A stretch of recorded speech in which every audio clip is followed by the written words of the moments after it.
Hey, welcome to, I believe, our fourth part of the Industrial Revolution. And in this part, we're going to look at industry grew and spread to new lands.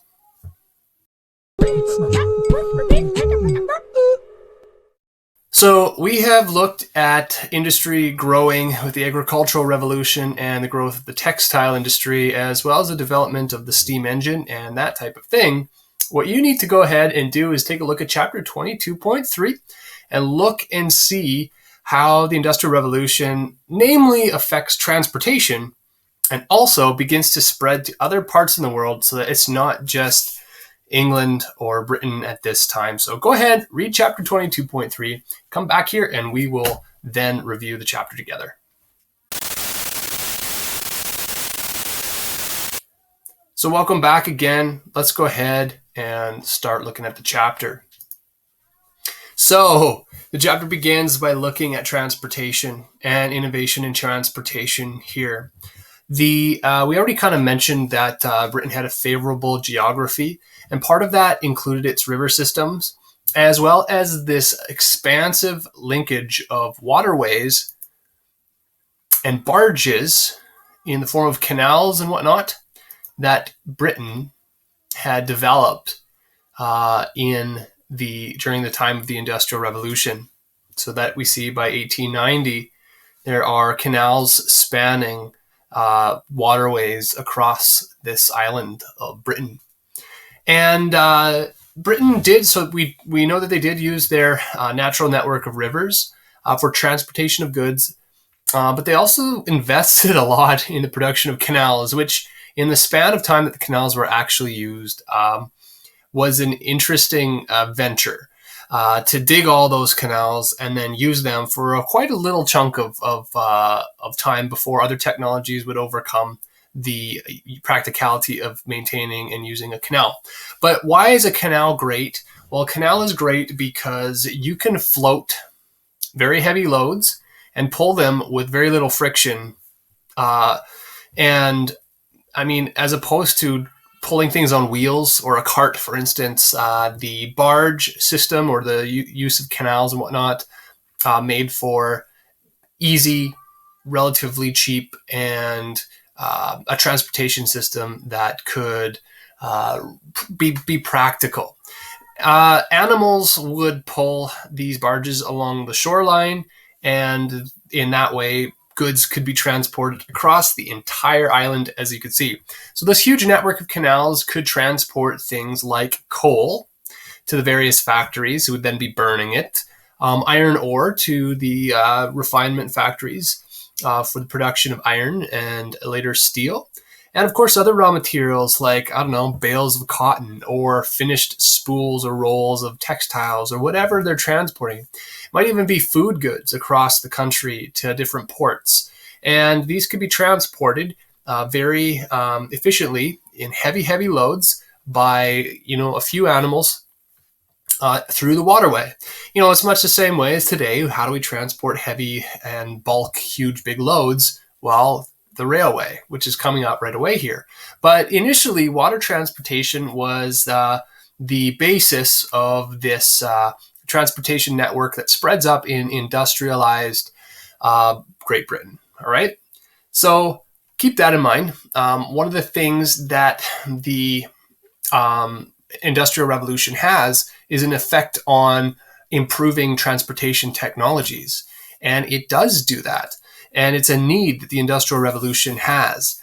But it's also interesting because you have this time period in which ideas are being perfected and stimulated over time, that you also have revolutionary ideas developing in the realm of transportation that actually make transportation better and better and better. So that you can transport things further than you ever thought that you would before. Even to the point where today we have a transportation system in which we travel for fun and amusement, which wasn't necessarily a concept that a lot of people who have lived on this planet in the past had ever really thought about, is just traveling for fun, across the world. Of course, travel bans today, not too many people are traveling today, but keep in mind, we'll look a little bit more at transportation here right now. So water transportation and the use of canals arises during the Industrial Revolution. It becomes initially the primary way of transporting bulk and big amounts of goods, raw materials, and finished product across Great Britain, and ultimately to ports, and ultimately to the world. Okay, and and backwards too. I mean, let's say you have a shipment of oranges or something, and those can suddenly come inland like they never could before. Or I think it was mentioned in your text how fish, okay, fresh fish, could be caught here and shipped inland in the same day, so you could buy it in the market that afternoon. That type of thing would become more and more a reality. And that's the type of system we benefit from today with our transportation system of railways and trucking. There you have another example of a barge, a big flat boat that can carry huge amounts of product easily. Okay, a barge. So we move into the technology credited to John Macadam and the Macadam Road. Macadam's engineered road system included a solid base, an emphasis on proper drainage, so that things like heavy wagons or wheel transportation, things, carts, whatnot, pulled by animals would not sink up to their axles at the simplest of rains. So here you have an example of Macadam's Road and a diagram cross-section here where you've got kind of rock and compacted material. But more importantly, this crown surface and the idea that water can drain off into a ditch. And the road is elevated then so that it doesn't flood out, and it's less prone to be, a muddy, impassable surface. So in the time of the early 1800s, you have emphasis being put into infrastructure of road construction so that goods can travel by cart and by wheeled devices. So yes, barges and canals, very important. But once you improve road surfaces, then road surfaces can be a practical way of delivering goods too. So John Macadam, you can add him to your list, and he invented or perfected or developed a road surface. Okay, now we get into this idea we may be anticipating from last chapter, and that is when James Watt develops the steam engine, can that technology be compacted to a point where it can be self-propelling, where it can move itself? And the answer is yes, because by 1804, I believe we're talking like 30 years later or so, 20 years later after the development of that Watt steam engine, we eventually have it thrown on wheels to have one of our first steam locomotives. All right. Richard Trevithick is credited with this, a self-propelled steam driven thing. Now, what's the point of that? Well, you would throw it on tracks like we see a railway or a train engine operating today to pull things. Now, a lot of these initial ones were used in the mines where they used a tracked system towed by donkeys and stuff already. But if you can throw that to steam power, something reliable and powerful, then you don't have to maintain an animal. You can just fire it full of coal. So this actually kicks off a whole series of inventors in time that would perfect this until you have the steam engine that we see in the olden day movies to this day. Those old steam locomotives, the big smokestacks and whatever. I get a kick out of this one. So George Stephenson is the inventor of a improved design of a steam locomotive, which he calls the Rocket. And this is funny because, I wonder if they would have known what rocket propulsion was back at this time. When we think of rocket, we think of blasting to outer space. We don't think of this kind of sluggish, slow, silly little steam engine in 1829 that blew everybody's minds because what did it go? 38 kilometers an hour, right? Under its own power. And people were blown away by how fast it could go at 38 kilometers an hour. So they called it the Rocket. So you get a kick out of things like that in history. But in any case, George Stephenson perfects this device further. It's more reliable, more safe, and can go faster and tow more and all that. And the stats on what these things can do only gets better over time. All right. Which brings us to the significance or importance of the railroad, and I kind of set you up to realize that canal infrastructure was being developed through this time and earlier, but it would be soon overtaken by the railroad because it's actually easier to lay a railway track than it is to dig a canal, and the lock system and whatever would be needed in a canal system. So, and it can be actually as reliable or do what a canal could do. The whole network of railway that we see over the prairies is a testament to the practicality of railways even to this day. There is nothing that has replaced the railway to do what the railway has done. The railway does what it does really, really well. So early railways began to appeal to investors and be like, oh, this is a relatively cheap, efficient way to move goods.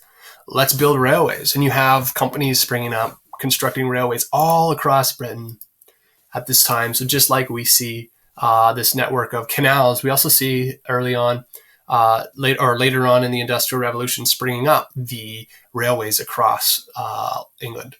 And that opens up actually trade for raw materials, finished products, and things like that, but also people. And people can get on passenger trains and go in, to cities in hours as opposed to days. So it opens up a whole new world just by opening up the railway.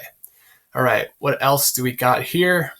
Railways enabled even more so the construction of a factory anywhere, as long as our railway could get there.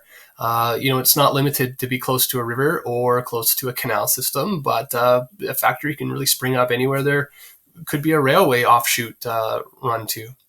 The construction of the railway itself opened up a demand for a workforce to, millions of new jobs building that infrastructure, the bridges, the railway system through time. Also the mining for the fuel, the coal that would be used to burn, and the steel used to manufacture the rails. So you have a demand for those products because of the growing railway system that creates more jobs and more demand. So it feeds the Industrial Revolution itself because it's demanding more coal and more mining and more iron and all these things. So it feeds it feeds the Industrial Revolution. And in the same way, it is fueled by the Industrial Revolution because the Industrial Revolution demands that the railway transport goods everywhere. Okay. What else do we got? So farmers could transport their products further. And this is where your text said that fresh fish could be trucked inland, not trucked, but railwayed, freighted inland, and sold at the market that very same day. And as we mentioned, so imagine the social impact on human travel and vacationing, something that humans could never really do in history before. Suddenly they can, because the railway makes it possible that travel could be done, not necessarily out of necessity, but because it can be out of possibility or convenience or leisure. So, before the railway, it took a long time to travel. You went by foot or by animal or whatever. Now it was quick and relatively cheap. You could hop on a train and, go from London up to wherever up these places up here at any point in time, and back, again within days. Whereas before it might take you weeks, or you might never ever consider that trip or that journey. So people were more willing to go further from home and settle down a little further because heck, you could come back home, for Christmas or whatever, anytime by the rail way. So this idea that you can travel or live away from where you traditionally grew up was something that begins to grow in the minds of people. That's a huge social shift when you have that expectation or the development of people to realizing how transportation and access to transportation can actually change the way you live. I mean, before this time, people would be born, live, work, and die all within 30 miles of where they were born. or even closer. I mean, people didn't travel, and now you have an expansion of an opportunity where people can just kind of flourish and go all about. And that's exactly what we see in our world today, is that there's a very fluidly moving world of people going here and there all the time, spreading viruses. Okay. Railway. And then we have this spreading of industry. It's interesting story here. So despite it now, Britain knows what it has an advantage over any other country in Europe or the world at the time. And it makes attempts, even in law, to keep industrialization, technology, and whatnot in Britain, in Great Britain. Okay. Now, despite those attempts, okay, there it is, up till 1825, it was against the law for engineers, mechanics, and toolmakers to leave the country with fear that those people would spread ideas that were exclusive to Britain at the time.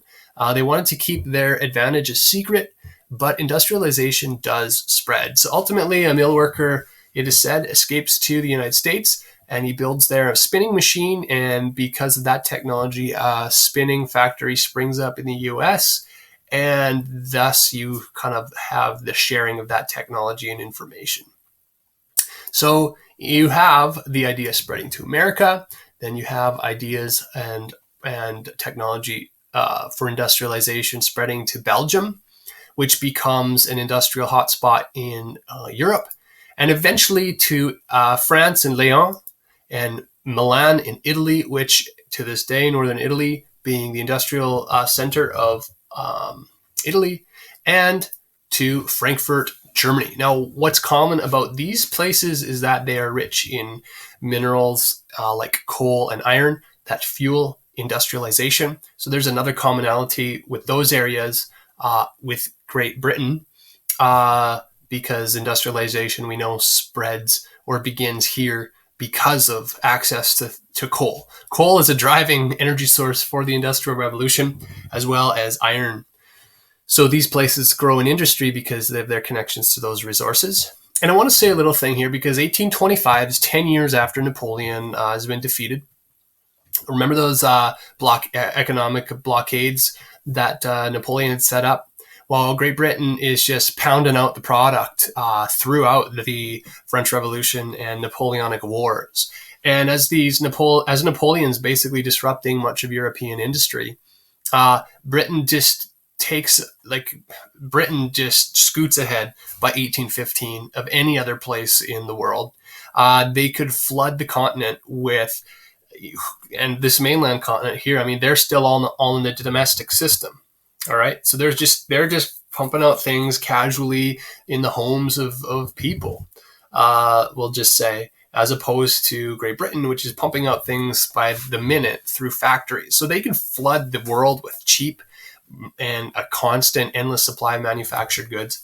And then eventually those ideas spread, and the technology spreads to other countries who begin to take advantage of those as well and try to catch up to Great Britain. At this point forward, it becomes kind of a catch-up attempt of the rest of the world to catch up to Britain in their share of economic production in their factories, which kind of brings up an interesting question, and that is, if industrialization is the end goal, which it seems to be even in our countries in the world today.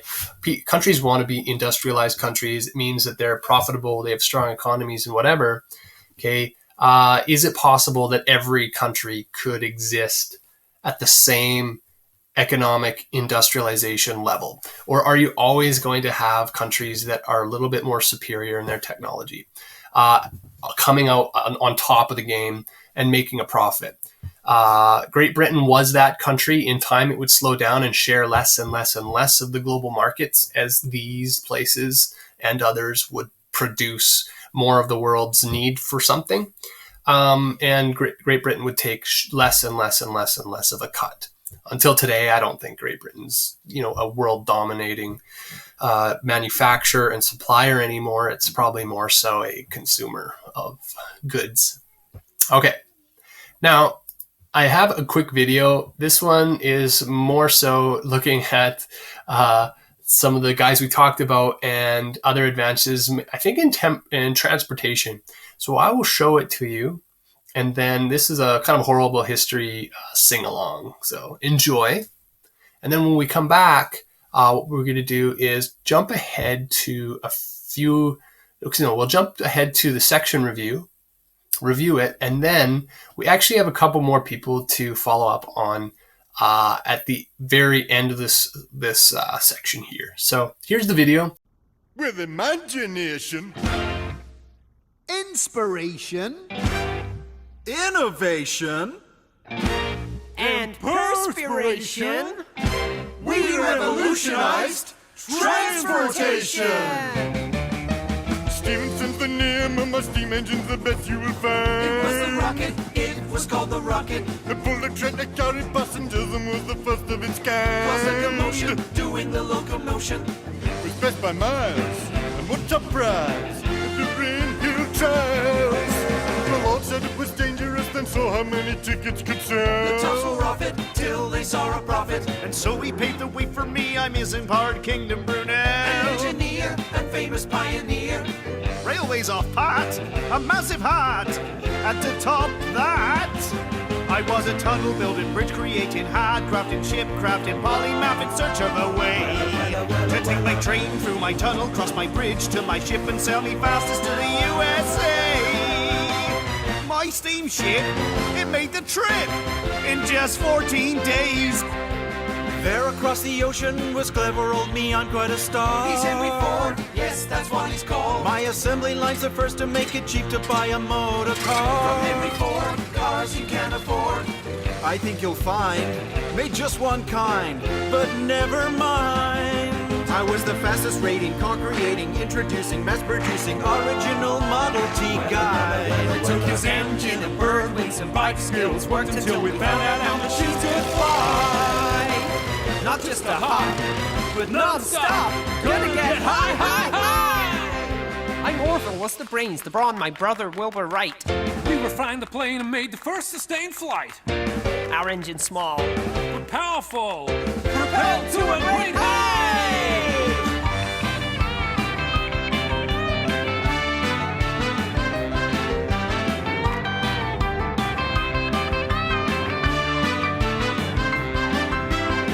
They were supreme, our mean machines, the stuff of dreams. We were creative, inventive, progress our incentive, always searching for a solution.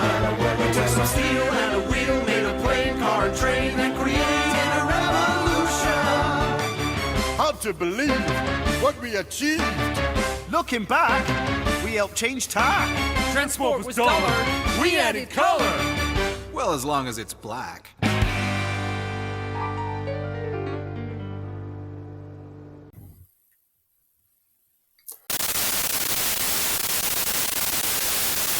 So let's look now at our section review. We have 3 questions to answer. First one is name 2 ways goods were transported before the Industrial Revolution. Well, traditionally, things were transported by barges and horse-drawn carts.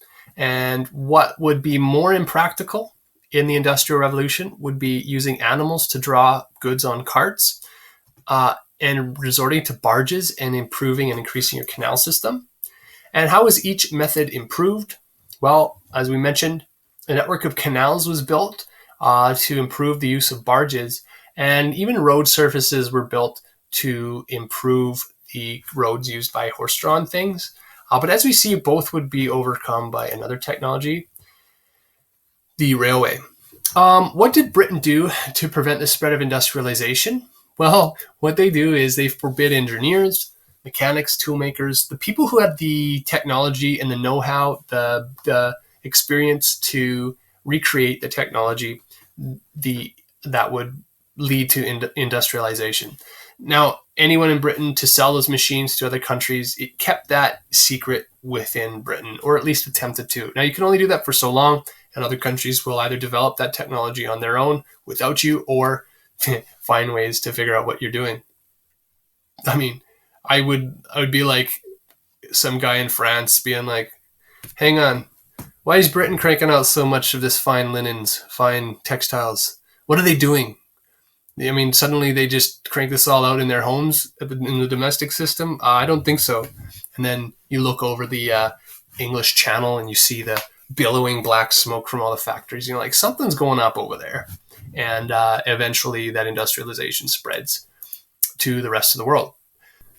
So the next question is, how was improved transportation both a cause and an effect of the Industrial Revolution? And so when we're talking about cause and effect, when we say something is a cause of the revolution and something is an effect of the Industrial Revolution, by saying effect, we say, how was it caused by the Industrial Revolution? So how was transportation both something that contributed to the cause of the Industrial Revolution, but how is it also a cause or caused by the Industrial Revolution? So a little bit confusing to get your mind around. Let's pop open the two responses here. So it's a cause. In other words, it caused the Industrial Revolution because it made possible the enlargement of markets necessary for continued expansion. In other words, without transportation of goods, there wouldn't be an Industrial Revolution. And it's an effect because it was caused by the Industrial Revolution because railroads and canals grew out of industrial needs. So the Industrial Revolution also creates a demand for better transportation, and that is how transportation is also an effect of the Industrial Revolution. It's so hard to wrap your mind around this. It's kind of a tumbling effect whereby transportation is feeding itself through this Industrial Revolution, kind of like a fire that builds up enough and it's just sucking in air and feeding itself, okay, and just getting bigger and bigger. So that is transportation. That's my best shot at giving you an idea of how transportation is a cause of the Industrial Revolution. Think about it. You wouldn't have an Industrial Revolution if you didn't have transportation to transport raw materials and finished products. Okay, but you also wouldn't have transportation if it wasn't for the demand that the Industrial Revolution had on moving products. So that's how you can try to tackle this question. We are going to look at these next two chapters and see some people in those. So let's go take a look at those guys. We're going to go ahead and look at a couple others that appear in chapters 24 and 26. I'm going to pull them out for you. You can add them to your list, but they're just more additional contributors to human progress in industry. So let's look at Robert Fulton. So Robert Fulton, if we can add a steam engine to a chunk of wheels and call it a steam engine or steam locomotive, can we do the same thing with a boat? And the answer is yes. So by 1807, we have the first steamships showing up, and those change things revolutionarily because now you have a energy source that can drive a ship that doesn't depend on the wind or currents or anything. You just throw your coal in, boil it away, and propel your ship forward. The first steamship, this was more like a paddle boat, but imagine how this changes the industry of shipping, because now you can make these big ocean liners, steamships that can transport by sea, that are not dependent upon wind or sails. So huge step forward when we think about technology and transportation and the development of steam-powered ships. Another guy is Samuel Morse, and this is development in human communication. He develops a successful telegraph system and a system of communication over remote or over a distance by 1875, actually. So when this was developed in 1836, it takes off, and people work to building infrastructure of a cable system or network to send telegraphs. So this is like Morse code. That's why the name's Samuel Morse. Okay, Morse code, where you can send a Morse code message with your device and your receiver or whatever over wires or over a cable network system and communicate with far distances and not have to like, write that letter by hand. It was like an early form of text messaging in a way. All right. Now by 1875, so in a matter of years, it was possible to send telegraphs globally from Tokyo to London, or London to Paris, okay, or New York to whatever, London. So you have the telegraph system opening up and laying of cables with which to communicate, have technologies where people can communicate very instantaneously over long distances. Okay, fairly instantaneously, all right, through telegraph, which was cool, very cool. We move on to Louis Daguerre. Louis Daguerre develops photography in the 1830s. This is a revolutionary technology that captures real-time images and can record them for all of history. And this is important because from the 1830s onward, we can actually look at photographic evidence of historical happenings. And that's kind of cool from a historical standpoint. Of course, photography would still be a luxury for many, many, many, many decades, up to the point where it's just like we could take 1 million pictures a day with our phone in our pocket. The next guy is Henry Bessemer, and he's credited with developing a refinement process to create steel through the blast furnace. And the blast furnace would be a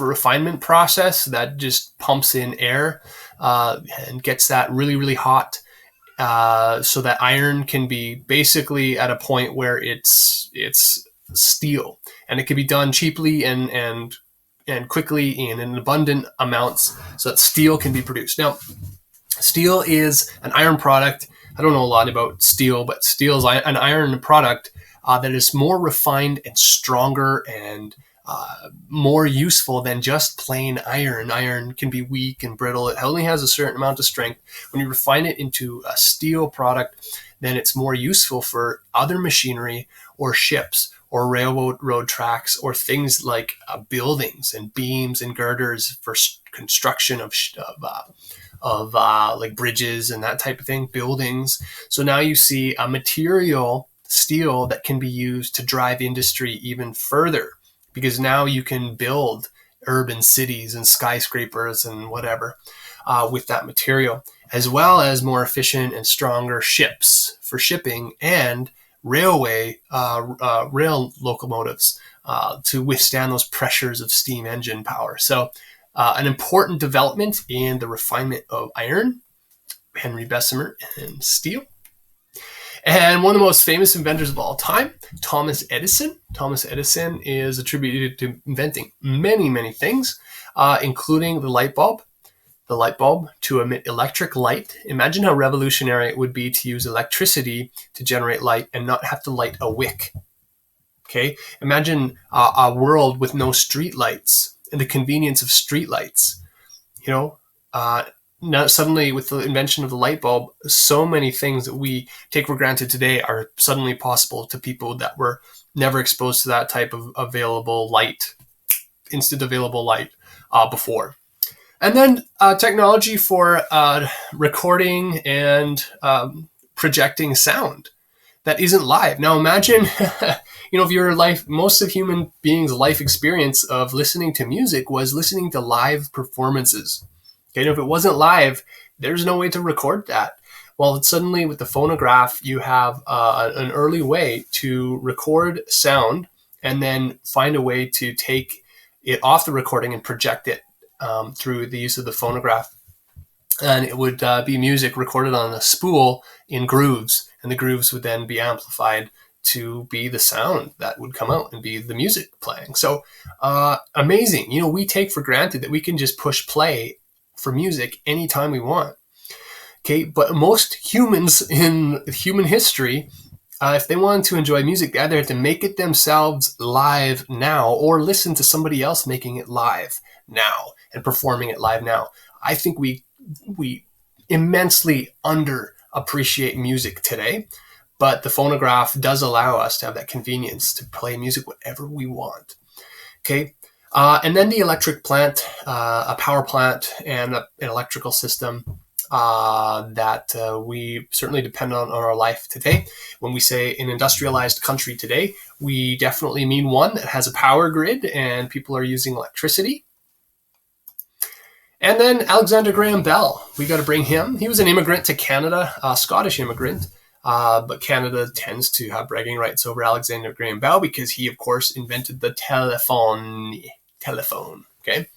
And the telephone was a step further in the development of the Morse code telegraph. The telegraph could send signals that would turn into letters, but the telephone could actually send a voice signal live. So that's revolutionary, where you can not be face to face with somebody and yet you can hold a conversation. Again, we take this stuff for granted. I mean, we can look at a video of somebody in FaceTime. Hopefully you're FaceTiming a lot of people or video calling a lot of people these days. But we do that on a regular basis, just normal practice for us. I don't even know if any of us know how to use a telephone anymore. We have cellular phones, but even, how often do you actually make a phone call with your telephone? But Alexander Graham Bell developed the telephone, which revolutionizes communication and human communication. All right, what else? Well, the invention of Guglielmo Marconi, who takes the next step in wireless transmission of sound, wireless transmission over the radio. And this becomes revolutionary because you can send over the radio communications like telegraphs, and eventually we have a radio network now that our phones operate under. So, radio or wireless communication transmission is a huge technology that was developed in 1895 by Guglielmo Marconi. Keep in mind, what would the use be on a ship, for instance? A ship could now have communication with land bases, whereas before, when a ship left a port, it was basically on its own. And until it got to the next port, it's not communicating with anything else. But as soon as a ship's equipped with a radio, now it can communicate offshore and onshore and with different ships and all sorts of stuff.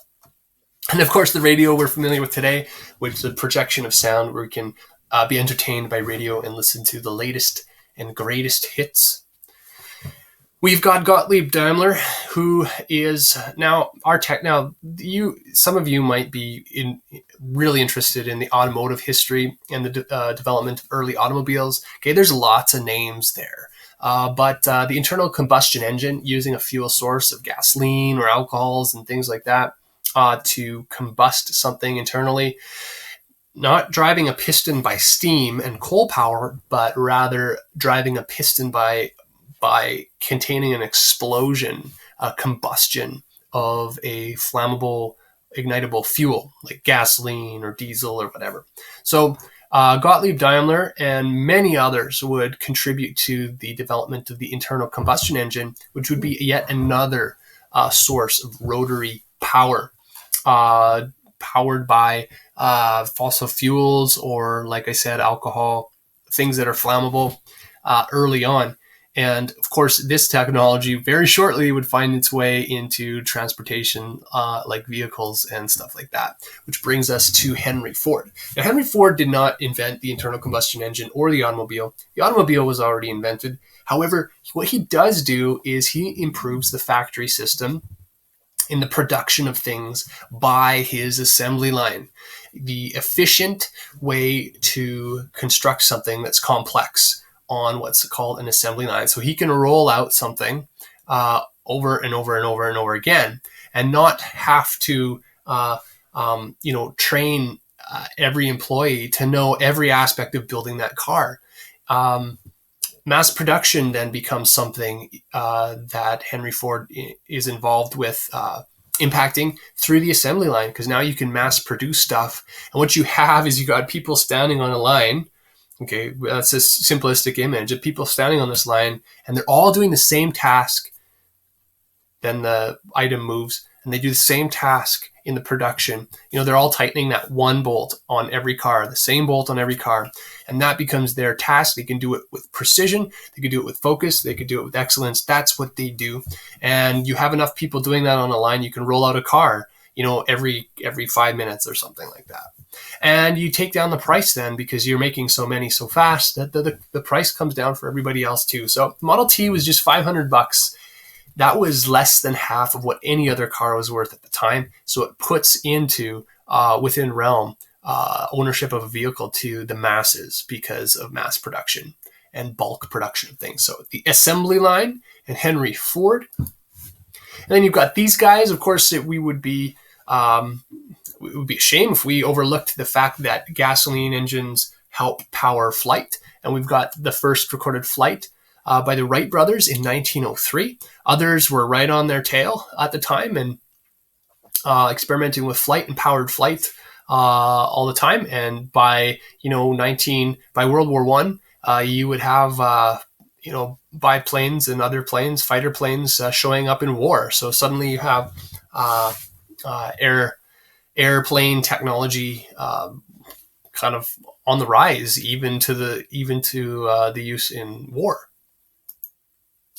Okay, so that was our chapter, and that was some of our other figures that we were looking at that impacted the Industrial Revolution and growth in technology in industry.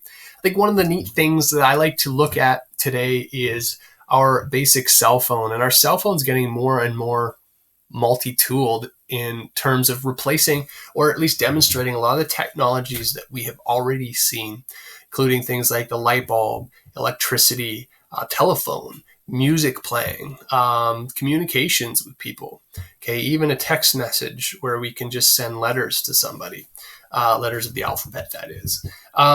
So it's interesting today, the fact that we live in an industrialized world, and we have had an industrialized world for a good part of a century already at this point, living here in Canada, and how we really take for granted this way of life. But yet in the bigger scope of how humans have lived through history, it is a relatively new experiment to live in what we might think is a sustainable way of living in an industrialized setting. The mass production of goods, the mass consumption of goods, and always trying to come out economically higher than another place in the world through progress and improvement of technology over and over and over and over. So how far can we go is an interesting question. I would say in a lot of ways we're still industrializing, and there's a lot of nations in the world or countries in the world that want to be at the point that Canada's at, even that Canada was at 100 years ago. I mean, there's still countries developing at that point as well. So we'll wrap this one up. Hope you enjoyed this chapter. Next time, we are going to take a look at how industry and the Industrial Revolution impacts society. We've already talked about a lot of these issues, but we're going to focus on it specifically with our next chapter. So until then, don't be lame, and we will see you then.